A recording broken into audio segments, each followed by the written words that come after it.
Assalamualaikum warahmatullahi wabarakatuh. Waalaikumsalam warahmatullahi wabarakatuh. Bismillahirrahmanirrahim. Alhamdulillahi rabbil alamin. Wassalatu wassalamu ala asrafil anbiya'i wal mursalin wa ala alihi wa sahbihi ajma'in. Amma ba'du. Alhamdulillah, puji syukur kepada Allah. Sampai detik ini saya masih diberikan kesehatan, panjang umur, dan alhamdulillah saya bisa silaturahim ke rumah orang yang sangat luar biasa. Dia itu sebagai mentor saya dan sebagai guru saya juga. Dan ini kebetulan beliau sudah ada di depan saya. Gimana kabarnya Pak Ustadz? Alhamdulillah Pak Bayan. Gimana Pak Bayan, juga sehat? Alhamdulillah. Ini ngomong-ngomong kok kayaknya kalau dihubungin susah banget Pak Ustadz nih. Kemana aja Pak Ustadz? Ya, biasa ada kegiatan kita keluar kota juga Pak Bayan untuk memberikan edukasi tentang seminar Seminar. online dan offline. Oh gitu. Jadi, Itu tentang apa Pak? Produk apa yang di... kebetulan kita bekerja di sebuah perusahaan karya anak bangsa. Jadi ada 5 segmen produk, mulai dari produk kesehatan, kecantikan, pertanian, perkebunan, dan juga otomotif. Tapi yang lebih booming yang Kalau untuk di luar kota ya pupuk. pupuk ya, banyak sawit ya. daerah Sumatera ya. Ya, alhamdulillah. Pantes Bapak sibuk di Sumatera terus ya. Iya. Kenapa nggak ajak-ajak saya Pak? Insya Allah nanti Bapak kita ajak. Oh ya. Pak ngomong-ngomong gini, kebetulan kan saya datang ke sini sebenarnya pengen melanjutkan tentang video yang sebelum Lebaran ya Pak. Iya, betul. Yaitu kita ngebahas tentang Sirah Nabawi, tentang asal usul nasab ya, dari Adam ke Rasulullah, ya, sampai ke Nabi Muhammad ya. Ya. Nah jadi untuk berhubung waktu sudah amat malam nih, karena emang sengaja kita ambil suasana malam karena apa? Karena kalau malam kan lebih santai, nggak ada gangguan dan suasana juga sangat sejuk, nggak ribet lah. Betul. Nah jadi berhubung waktu sudah malam, mari kita lanjutkan ya, silahkan. Itu kita terakhir di apa ya waktu ngebahas? Kemarin saya juga sempat lihat videonya yang kemarin ya Pak Bayan. Itu kita pembahasan tentang dari suku Quraisy ya kalau nggak salah kemarin ya. Perkembangan dari suku kabilah-kabilah Quraisy. Ayo deh, berhubung waktu sudah malam, jadi kita lanjut aja. Jadi, oke, waktu dan tempat saya persilakan kepada Bapak Ustadz Muhammad Yusuf Al-Hadi untuk melanjutkan Sirah Nabawinya. Oke. Alhamdulillah. Masya Allah Pak Bayan manggil saya Ustadz, jadi bukan Ustadz Pak. Cuma hanya memberikan Amin. yang saya sampaikan. Ya, mudah-mudahan insya Allah doanya Pak Bayan. Jadi kita melanjutkan tentang bagaimana perjalanan dari kabilah-kabilah yang mendiami wilayah Mekah pada saat itu. Kemudian sejarah terbentuknya kota Mekah, kemudian air Zam-Zam, kemudian bagaimana suatu ketika wilayah tersebut dikuasai oleh suku bangsa Khuza'ah. Kemudian kita juga bahas tentang salah satu tokoh mereka, pemimpin dari suku bangsa Khuza'ah ini yang bernama Amr bin Luhai, yang membawa ajaran kesyirikan ke kota Mekah ya. Pada saat itu kita sudah bahas. Kemudian juga tentang anak-anak keturunan dari Bani Quraisy. Dan kita sempat bahas Bani Jumo, belum duluan itu. Nah, kali ini kita akan membahas kabilah-kabilah yang mendiam wilayah Mekah, kemudian apa saja kiprah-kiprah mereka di wilayah tersebut. Nah, sebagaimana banyak yang dinukil dari buku-buku sejarah dan juga buku-buku tafsir seperti karya Ibnu Katsir dalam kitabnya Bidayah wa Nihayah, kemudian dalam bukunya Ar-Rahiq Al-Maktum karya Sayyidur Rahman Al-Mubarakpuri. Di situ juga banyak dikisahkan tentang kiprah-kiprah dan peranan dari kabilah-kabilah Quraisy. Nah, kali ini kita akan membahas siapa saja yang termasuk ke tokoh mereka gitu Pak Bayat. Di antaranya ada Bani Jumuh. Ada yang mengatakan Bani Jumah atau Jumuh. Nah, Bani Jumuh ini berasal dari klan Quraisy ya. Ini klan Quraisy yang disebut dengan istilah Quraisy Al-Batah. Nah, kenapa disebut dengan Quraisy Al-Batah? Karena mereka ini orang-orang yang mendiami lembah Mekah pada saat itu. Nah, nama ini berasal dari nama Jumuh bin Amr bin Qusas bin Ka'ab. Nah, apa peranan mereka di wilayah tersebut? Dikenal dengan istilah Al-Isar. Al-Isar. Jadi Al-Isar itu tugas peranan penting mereka itu mempersiapkan tempat api pada berhala untuk peletakan sumpah. Ini tugas peranan mereka. Nah, siapa saja yang termasuk ke dalam kabilah-kabilah apa tokoh-tokoh penting mereka, Pak Bayan? Mungkin Pak Bayan pernah mendengar nama Umayyah bin Khalaf. Pernah mendengar ya? Jadi Umayyah bin Khalaf ini dia memiliki seorang budak yang namanya Bilal itu ya? Iya, Habasyah ya, dari yang berkulit hitam, Bilal bin Rabah. Jadi di mana Bilal bin Rabah ini adalah orang-orang yang dikenal dengan istilah as-sadiqun awalun, orang-orang pertama kali memeluk agama Islam dari golongan muhajirin. Nah, ketika melihat Bilal bin Rabah ini telah memeluk agama Islam, agama yang dibawa oleh baginda Rasulullah, Umayyah bin Khalaf itu tidak terima karena ternyata bahwasanya telah mengkhianati agama nenek moyang mereka. Dan Bilal bin Rabah ini disiksa oleh Umayyah bin Khalaf di atas batu yang panas, di terik siang matahari yang panas ya. Kalau di daerah Jazirah Arab, tepatnya Mekah itu kan suhunya sangat luar biasa panasnya Bapak ya. Jadi begitulah penganiayaan terhadap Bilal bin Rabah. Nah, kemudian tokoh penting mereka juga termasuk anaknya Safwan bin Umayyah bin Khalaf. Kemudian ada tokoh lainnya yang telah memeluk agama Islam pada saat itu, ada siapa? Said Ataimi. Said Ataimi ini dia ini adalah sahabat dari baginda Rasulullah. Jadi ini orang-orang yang pada akhirnya nanti memeluk agama Islam. Jadi kemudian ada yang lain sahabat bernama Utsman bin Maz'un, kemudian ada Qudamah bin Maz'un, kemudian ada itu salah satu di antara tokoh-tokoh mereka Pak Bayan. Ya, saya memberikan gambaran, saya sebutkan nama-nama ini supaya kita dapat mendapatkan gambaran ya. Tokoh-tokoh yang termasuk ke Bani ini siapa saja gitu. Nah, Bani Jumu itulah tokoh-tokoh penting mereka. Nah, kemudian yang kedua Bani Sam. Nah, Bani Sam ini tahu nggak Pak Bayan? Ini adalah kerabat dari Bani Jumu. Kalau tadi berasal dari nama Jumu bin Amr bin Husais bin Ka'ab, kalau ini berasal dari nama Sam bin Amr bin Husais bin Ka'ab. Nah, jadi termasuk dalam klan Quraisy di lembah Mekah ya, yang dikenal dengan Quraisy Al-Bata. Nah, apa peranan penting mereka di wilayah tersebut? Dikenal dengan istilah Tahjirul Anwal. Tahjirul Anwal ini tugas peranan penting mereka ini dalam urusan menangani urusan korban dan nazar yang diperuntukkan untuk berhala-berhala mereka. Ya biasa orang-orang Quraisy dulu kan menyembah berhala ya. Nah, seperti yang kita telah sampaikan bahwasanya yang membawa ajaran kesyirikan, yang membawa patung-patung berhala itu Husais bin siapa? Waktu itu Amr bin Luhai. Nah, itulah yang termasuk apa yang dimaksud dengan tugas mereka yang dikenal dengan Tahjirul Anwal. Jadi tugasnya apa tadi? Dalam urusan korban dan nazar yang diperuntukkan untuk berhala-berhala mereka. Nah, di samping itu tugasnya Bani Sam ini juga termasuk dalam urusan menyelesaikan pertikaian, permasalahan yang terjadi di wilayah tersebut. Kemudian dalam urusan persekutuan, nanti kalau ada orang yang bersekutu dengan mereka, nah ini peranan pentingnya dipegang oleh Bani Sam. Kemudian yang ketiga Bani Asad. Nah, ini tugas peranan penting mereka dalam urusan permusyawaratan.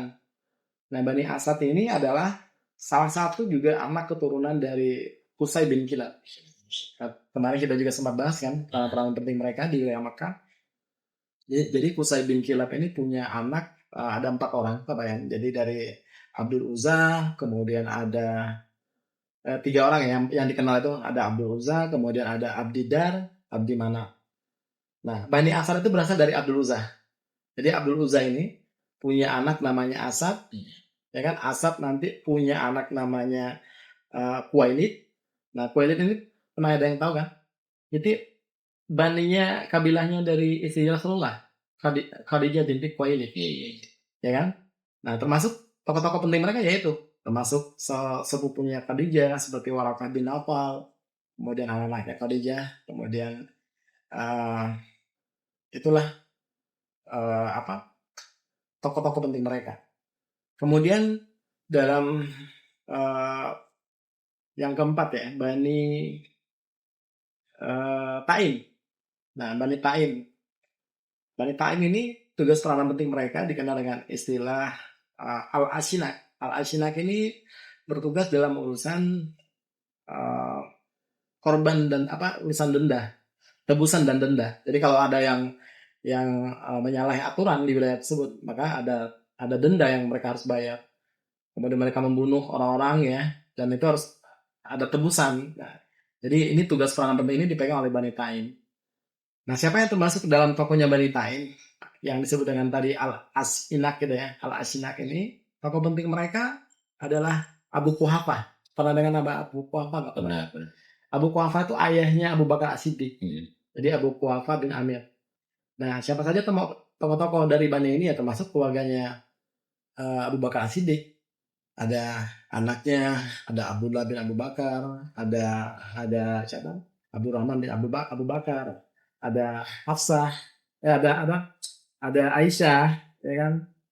Ada Asma binti Abu Bakar. Nah, itu adalah keturunan dari tokoh-tokoh penting mereka dari Bani Taim. Kemudian selanjutnya Bani dalam urusan ini militer. Nah, ini dikenal dengan istilah Al-Quba. Iya. Nah, dalam urusan militer ini peranan pentingnya Bani Makhzum. Nah, Bani Makhzum, kalian tahu nggak siapa tokoh mereka? Pernah dengar ya? Saya pernah dengar itu, cuma dengar ya. Jadi Bani Makhzum itu tokoh penting mereka Abu Jahal. Nah, Abu Jahal ini nama aslinya sebenarnya Amr bin Hisham. Amr bin Hisham. Dia nanti punya anak namanya Ikrimah bin Abu Jahal kan. Ikrimah bin Hisham. Jadi ya termasuk tokoh-tokoh dari kabilah ini dari termasuk juga Khalid bin Walid. Kemudian Khalid dan Walid bersaudara ya. Ayahnya itu Al-Walid bin Mughirah. Nah, itu termasuk tokoh-tokoh mereka dari Bani Makhzum. Nah, kemudian selanjutnya Bani Zuhroh. Nah, Bani Zuhroh ini tugas peranan penting mereka. Saya juga ya ada yang saya baca waktu itu, saya nggak sempat ya pemain apa tugas dari peranan ini dari Bani Zuhroh ini nggak diketahui ya. Tapi ya yang pasti mereka memiliki tugas-tugas peranan penting mereka di wilayah tersebut. Nah, tokoh-tokoh penting mereka siapa saja? Bani Zuhroh ini adalah baninya dari si Sa'ad bin Abi Waqqas. Ini sahabat Rasulullah yang 10. Nah, 10 sahabat yang dijamin masuk surga, salah satunya kan Sa'ad bin Abi Waqqas.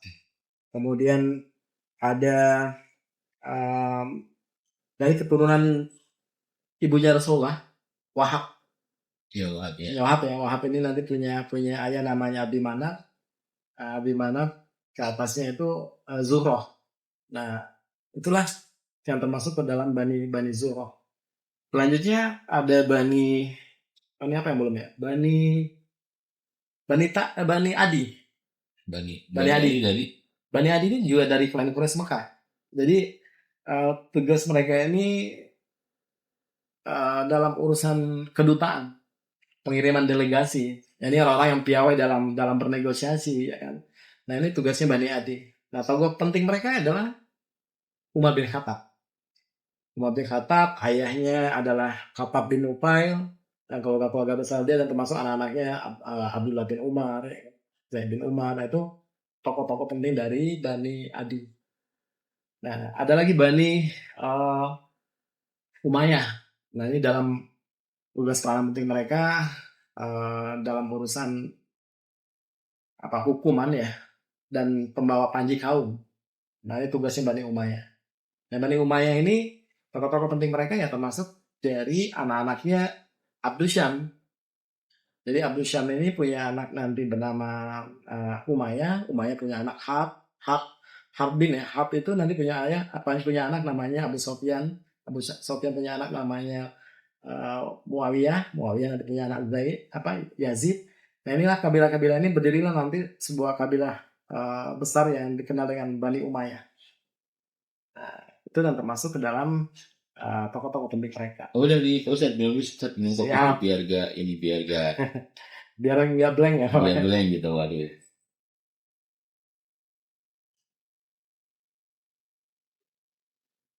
Jadi ikutin kalian biar gak seret.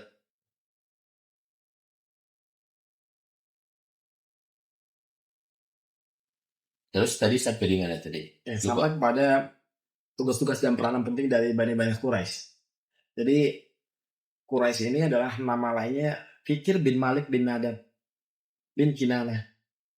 Jadi biasa orang-orang zaman dahulu ketika berkumpulnya segala kelebihan-kelebihan dunia di dalam diri mereka, misalkan kekuasaan yang luas, keturunan yang banyak, kekayaan, harta berlimpah dan ketampanan. Nah, ini mereka boleh menisbatkan nama suku.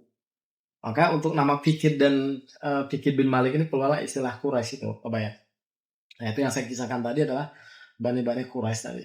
Jadi yang mendiami wilayah Mekah atau dikenal dengan istilah Quraisy al-Baddah. Terus sampai pembahasan kita sekarang bagaimana masuknya agama Yahudi dan Nasrani ke Jazirah Arab. Nah, ini mungkin jadi sebuah pertanyaan, kenapa ada orang di Mekah ya, di Arab Saudi, di Jazirah Arab, tapi ada orang yang beragama Yahudi dan Nasrani. Nah, bagaimana kisah bisa masuknya agama Yahudi dan Nasrani ke wilayah Mekah? Nah, ini berawal dari yang akan saya kisahkan tentang seorang raja bernama Rabi'ah bin Nasr.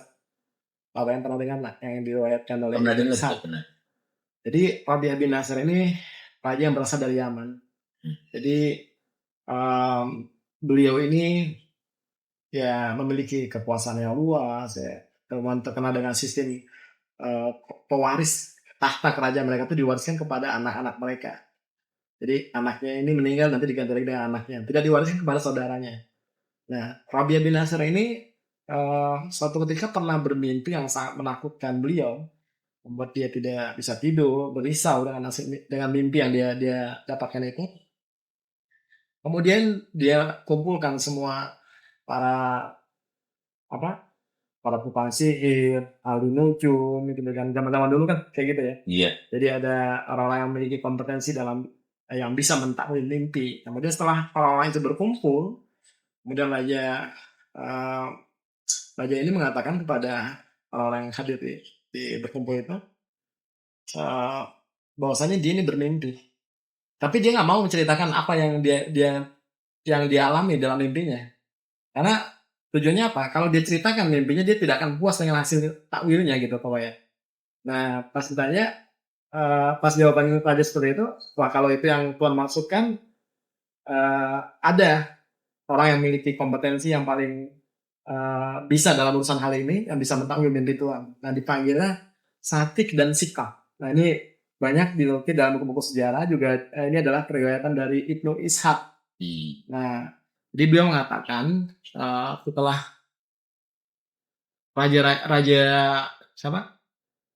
raja ini mengatakan kepada para tukang peramal, tukang si dukun dan segala macam itu, akhirnya dipanggilkan Satik dan Sika. Nah, setelah dipanggilkan, nah yang datang duluan itu adalah Satik. Nah, Satik ini kemudian raja bertanya kepada Raja Rabi'ah bin Nasr bertanya kepada Satik, apa yang kau tahu tentang yang sedang aku alami? Maka Satik ini menjawab bahwasanya Tuan Paduka sedang bermimpi melihat api di dasar samudra yang digelap gulita, kemudian api tersebut datang ke sebuah taman dan melahap apa yang ada di sana. Nah, Raja Rabi'ah bin Nasr ini kaget gitu kan, dengan mimpi yang dialami kok tahu gitu kan. Jadi inilah kelebihan dari Satik. Nah, terus sungguh yang kau sampaikan itu adalah benar wahai Satik. Itulah yang mimpi yang sedang aku alami gitu kan, membuatku risau gitu kan, nggak bisa tidur. Nah akhirnya apa menurutmu wahai Satik tentang takwil mimpi ini? Kemudian dikatakan oleh Satik bahwasanya sebentar lagi negeri Tuhan akan dikuasai oleh orang-orang dari Habasyah. Jadi intinya ada orang-orang dari Ethiopia akan datang ke daerah tersebut, menguasai wilayah tersebut. Nah, kemudian raja mengatakan bahwa ini suatu hal yang tidak aku inginkan wahai Satik. Kira-kira berapa lama orang-orang ini? Apakah dia bertahan seterusnya? Kata Raja Rabi'ah bin Nasr ini kan. Enggak, dia akan kira-kira kapan terjadinya kata Raja Rabi'ah bin Nasr. Kira-kira terjadi di masa 60 sampai 70 tahun mendatang. Nah, terus berapa lama orang-orang itu bertahan di negeriku, kata Rabi'ah bin Nasr kan. Jadi pas dijawab oleh Syafiq bahwasanya dia tidak akan selamanya, dia akan bertahan hanya sekitar 60 sampai 70 tahun dan akan datang sebuah kaum yang bernama eh, apa ya? Ziyazan ya. Ziyazan ini orang yang berasal dari Persia dan mereka yang datang ke wilayah tersebut mengusir orang-orang dari Habasyah. Jadi itu kisahnya Pak Bayat. Nah, kemudian di saat membuat dia semakin penasaran, dia tanya kembali kepada Syafiq, apakah orang-orang dari Ziyazan ini akan bertahan selamanya? Oh enggak, kata Syafiq, dia akan bertahan hanya beberapa tahun saja, dan setelah itu akan datang seorang nabi, seorang rasul, di mana dia kepemimpinan dan kekuasaan beliau itu akan bertahan sampai hingga hari kiamat. Nah, ini yang dinukil dari sejarah riwayat yang disampaikan oleh Ibnu Ishaq ini tentang kelahiran baginda Rasulullah, ya kan?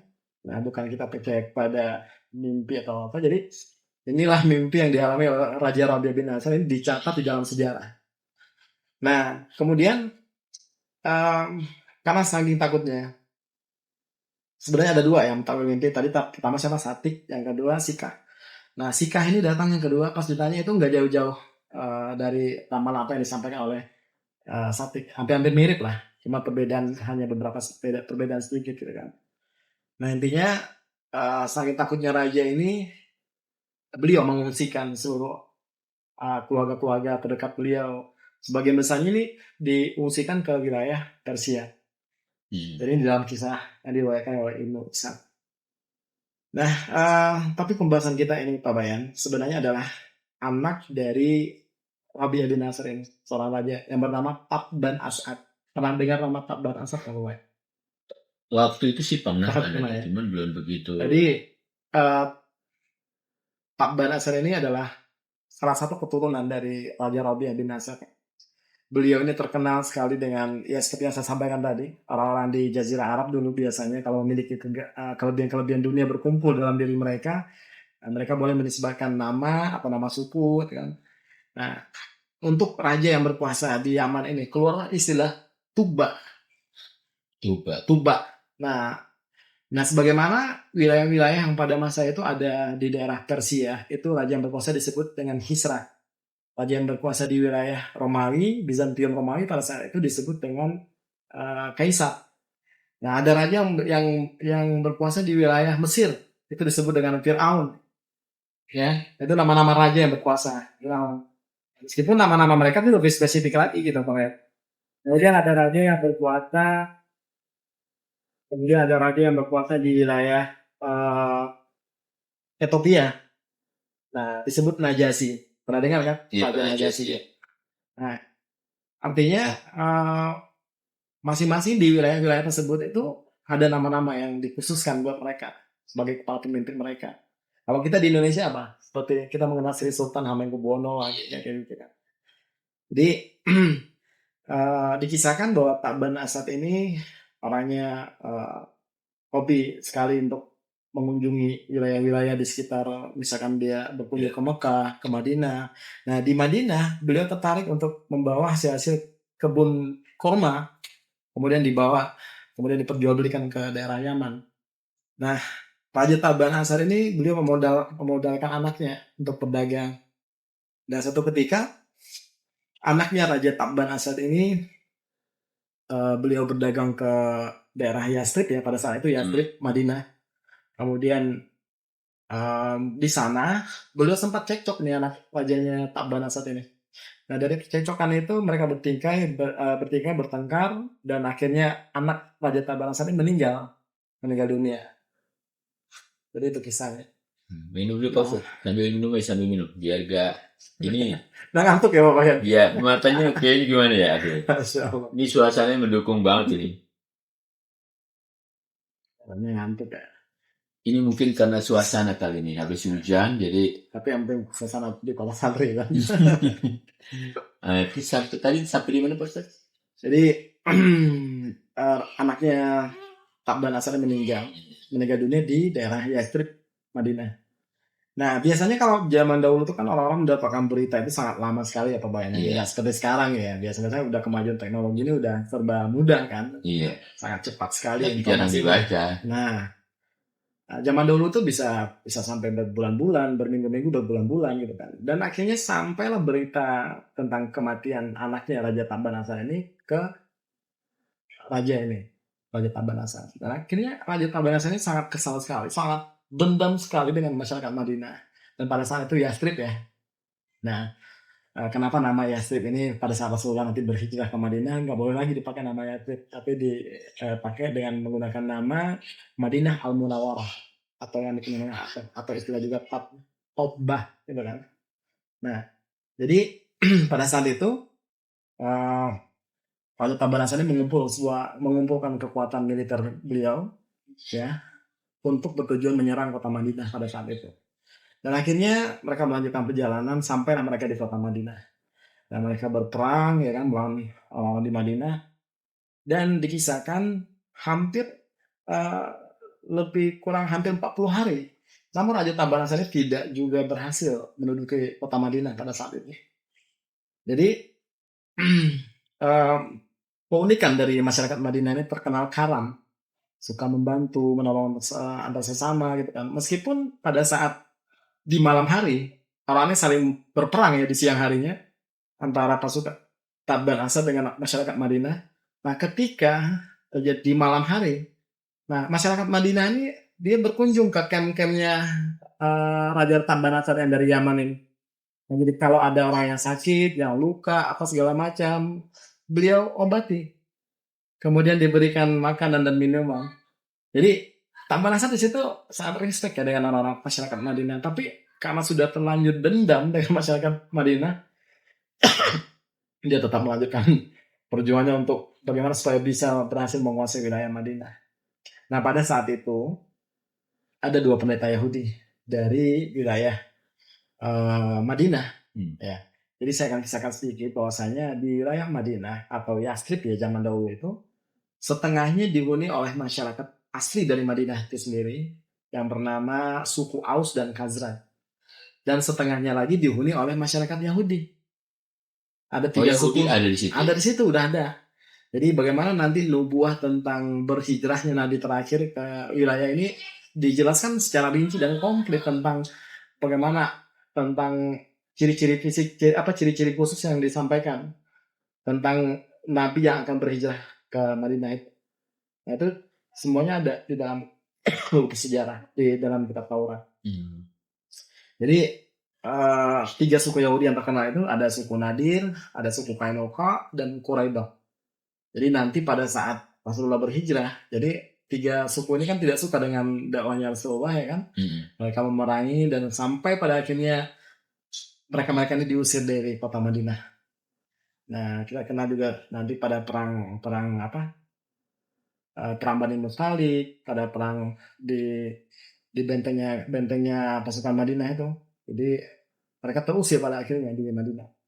Nah pada saat itu kita lanjutkan dari kisah anaknya Raja Tabanasa menyerang Madinah tadi ya Pak ya. Ketika Raja Tabanasa ini dikunjungi oleh dua pendeta Yahudi dan bertanya kepada Raja Tabanasa, apa yang kau inginkan dari kota Madinah ini? Kenapa engkau berniat sekali untuk menghancurkan kota ini? Kata dua pendeta Yahudi ini. Maka Raja Tabanasa menceritakan bahwasanya aku pengen sekali menghancurkan daerah ini karena aku dendam. Kenapa? Orang-orang masyarakat Madinah ini atau Yastrib ini telah membunuh anakku. Jadi itu kisahnya Pak. Jadi makanya dia dendam kan. Nah setelah dikisahkan oleh dua pendeta Yahudi ini bahwasanya sungguh engkau tidak akan mampu menghancurkan kota Madinah ini. Engkau telah berusaha kan beberapa hari engkau bisa untuk menghancurkan, udah 40 hari. Namun tidak bisa juga. Kenapa? Di kota ini terkenal dengan istilah Mahajirun Nabi, tempat berhijrahnya Nabi terakhir.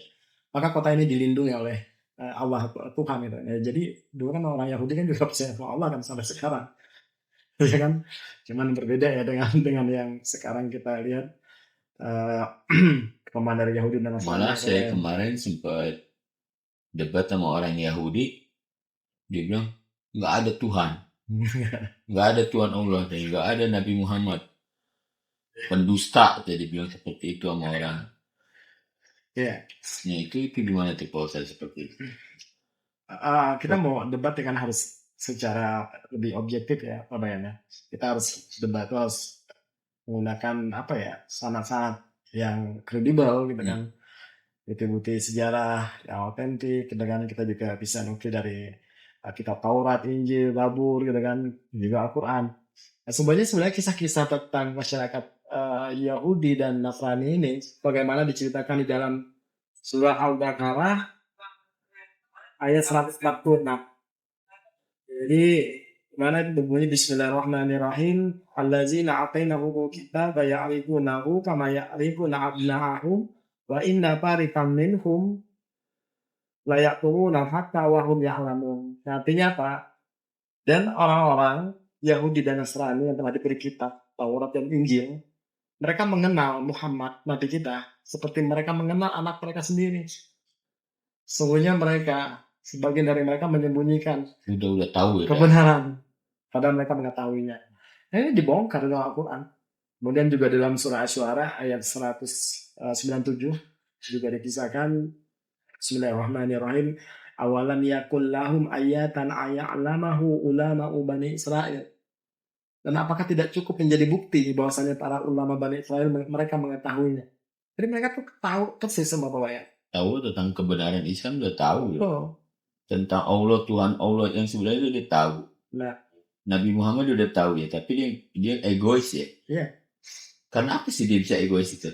Ya karena mereka berharap bahwasanya nabi terakhir yang dinubuahkan di dalam kitab-kitab Taurat dan Injil segala macam itu kan itu lahir dari keturunan Bani Yakub gitu kan. Mereka harapannya seperti itu. Tapi ternyata beda. Justru yang lahir itu dari Bani Ismail. Memang benar-benar juga dari anak Nabi Ibrahim kan. Yang satu dari Ishak, ya kan, sama istrinya Sarah. Yang ini dari Hajar, anaknya Ismail. Dan mereka berharap itu dari mereka, dari keturunan Bani Yakub gitu kan. Jadi mereka egois sampai sekarang. Nah, mereka nggak mau mengakui. Akhirnya gini Pak Wayang, kenapa orang-orang Nasrani menganggap Yahudi kafir? Makanya kalau beriman itu kan harus kafas, secara kafas, tidak boleh setengah-setengah. Artinya apa? Orang-orang Yahudi, mereka beriman hanya pada Nabi yang diutus pada mereka saja, Nabi Musa. Nah, padahal lahir dari Bani Israel itu sendiri, Nabi Isa, mereka tidak mau beriman. Ya kan? Mereka tidak mau mengimbali Nabi Isa. Mereka hanya percaya aja Nabi Musa, Harun, Syuaib, sampai nanti ke Adam. Nah, itu mereka yakini. Nah, begitu pun secara kasuistiknya bahwasanya Islam juga mengatakan Nasrani kafir. Kenapa? Karena harus beriman, tidak boleh setengah-setengah, harus secara kafah gitu kan. Jadi mengakui dan beriman kepada nabi-nabi yang diutus setelah itu. Jadi kalau yang Yahudi itu sekarang bertuhan kepada siapa ya? Sebenarnya mereka kalau menurut mereka tuh mereka bertuhan juga kepada Tuhannya Abraham, yaitu Allah ya. Tetapi mereka ini juga mengingkari tentang ini sangat berbeda dengan ajaran-ajaran Yahudi di zamannya Nabi Musa, ya kan, Nabi Yakub. Itu memang berbeda dengan mereka. Berarti enggak 100% orang Yahudi apa ya? Nah sekarang kalau kita kupas lagi tentang sejarah Yahudi juga terbagi dua. Kalau kita mempelajari dalam eskatologi ya, ilmu sejarah akhir zaman. Nah ini bahwasanya Yahudi itu terbagi dua menjadi, pertama itu Yahudi Barat, itu disebut dengan Askenazim. Kemudian Yahudi Timur disebut dengan Sephardim. Nah Yahudi Barat ini, ya ini merujuk sebuah wilayah yang disebut dengan Askenazim, itu wilayahnya Jerman. Wilayah Jerman. Nah dahulu di wilayah tersebut berdirilah sebuah negeri yang bernama Khazarian. Ibu kotanya Atil, ya kan. Nah itu yang disebut dengan Yahudi sekarang, yang Zionis itu berasal dari mereka. Yang berasal Siap. Begitu pokoknya sih. Jadi kalau kita kisahkan tentang sejarah Yahudi ini nggak ada habisnya pokoknya. Nggak ada habisnya. Panjang. Ini udah berapa menit nih kita udah? Kita ini dulu ya. Oh, udah lumayan pokoknya.